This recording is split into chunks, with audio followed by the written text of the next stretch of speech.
Bonjour à tous et bienvenue dans cette nouvelle vidéo. J'espère que tout le monde va bien. Quant à moi, je vais très bien. Pour les amoureux de la Formule 1, vous êtes au bon endroit et pour les autres, restez avec nous. Je suis sûr que vous allez aimer le concept. Dans cette vidéo, nous allons parler des derniers news sur la Formule 1. Qu'est-ce qui se passe au sein des équipes, les dernières nouvelles qui sont sorties par-ci par-là, enfin bref, tout ce qui peut nous intéresser. Avant de commencer la vidéo, je vous invite à vous abonner, à mettre un commentaire, à liker la vidéo et à activer la cloche pour ne rien rater. Cette saison a été particulièrement difficile pour Sergio Pérez. Il n'a pas su être aux avant-postes avec son coéquipier pour l'épauler pour se battre, notamment pour le classement constructeur. Ces mauvais résultats assez fréquents nous laissent penser qu'il vit sûrement ces derniers moments au sein de Red Bull, même si nous devons être prudents car rien n'est encore fait. Le pilote mexicain est clairement en danger. En effet, après le Grand Prix du Qatar avec un abandon de Pérez, Christian Horner déclare soutenir jusqu'au drapeau à damier à Abu Dhabi. Il poursuit, il est suffisamment mûr et sage pour savoir ce qu'il en est. Nous verrons où nous en serons après Abu Dhabi. Je vais laisser Checo tirer ses propres conclusions. Si ceci n'est pas une déclaration forte concernant son avenir, dites-moi ce que c'est. Nous avons l'impression que le directeur de la Red Bull a déjà fait son choix avec Helmut Marko. Après ces déclarations, on suspecte que Red Bull ne souhaite plus continuer avec Pérez et on peut s'attendre à une annonce après la fin de la saison avec le Grand Prix d'Abu Dhabi. Alors, si Red Bull décide de libérer Pérez, qui pour le remplacer? S'il y a un départ du pilote mexicain, son remplaçant sera sans doute Tsunoda ou Lawson. Mais encore une fois, restons très prudents puisque rien n'est encore fait. Je pense aussi que Verstappen a aussi son mot à dire concernant Pérez ou son futur coéquipier. Il ne faut pas non plus oublier une part importante du sponsor de Pérez chez Red Bull qui pourrait leur manquer s'il y a un départ du Mexicain. La décision reste aux mains des dirigeants de Red Bull.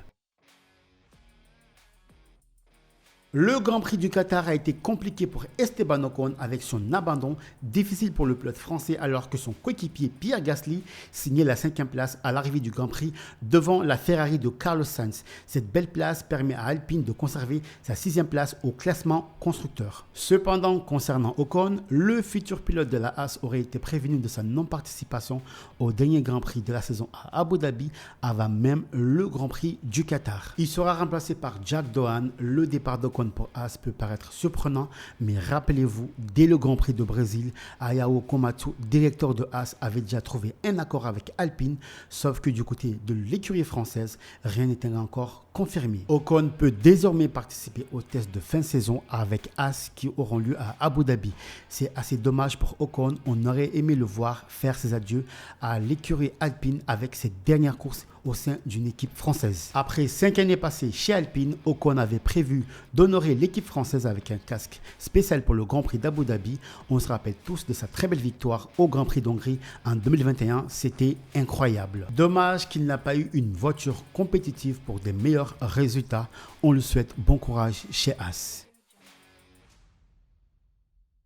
Depuis la saison 2022 à ce jour, Mercedes a eu du mal à avoir une voiture puissante et compétitive sur les différents circuits. Ils ont connu le problème de rebond sur ces monoplaces, également sur la vitesse de pointe. On ne reconnaît plus la voiture qui a permis à Lewis Hamilton de gagner 6 titres de champion du monde avec Mercedes.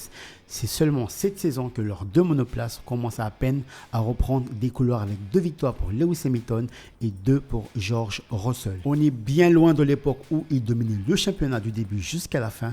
À la surprise générale, Hamilton annonçait son départ pour Ferrari avant même la première course de la saison 2024. C'était un choc pour tout le monde, notamment pour moi qui est un fan du pilote britannique. Pour moi, Hamilton c'est Mercedes, Mercedes c'est Hamilton. Avec les difficultés que rencontre Mercedes depuis ces dernières années, après beaucoup d'efforts pour remonter la pente et de retrouver son meilleur niveau, Hamilton a décidé d'aller chez les rouges pour relever peut-être un dernier défi avant sans doute la retraite. Au Grand Prix du Qatar, au volant de sa monoplace après sa crevaison, Hamilton suggère à son équipe d'abandonner alors qu'il se trouvait à la dernière place. Venant d'un pilote qui a toujours été leader d'équipe, c'est très étonnant. Ceci nous prouve qu'il n'en peut plus de cette voiture et veut vite passer à autre chose. Hamilton déclare qu'il ne sera plus jamais rapide, des déclarations fortes de la part d'un si grand champion. Mais du côté des Ferrari, ils ne sont pas inquiets au sujet d'Hamilton. Le duo que formera Leclerc et Hamilton sera sans doute le duo le plus redoutable de la saison prochaine. Avec une voiture rapide compétitive et puissante, Hamilton retrouvera sans doute ses meilleures sensations pour aller sans doute décrocher un 8e titre mondial. Et oui, mon coco, j'attends ça avec impatience. Nous arrivons à la fin de ces points F1 de cette semaine. Merci d'avoir regardé cette vidéo. J'espère qu'elle vous aura plu. Merci de vous abonner, de liker et de commenter. On se retrouve dès samedi pour le débrief des qualifications pour le Grand Prix d'Abu Dhabi et lundi pour le débrief de la course.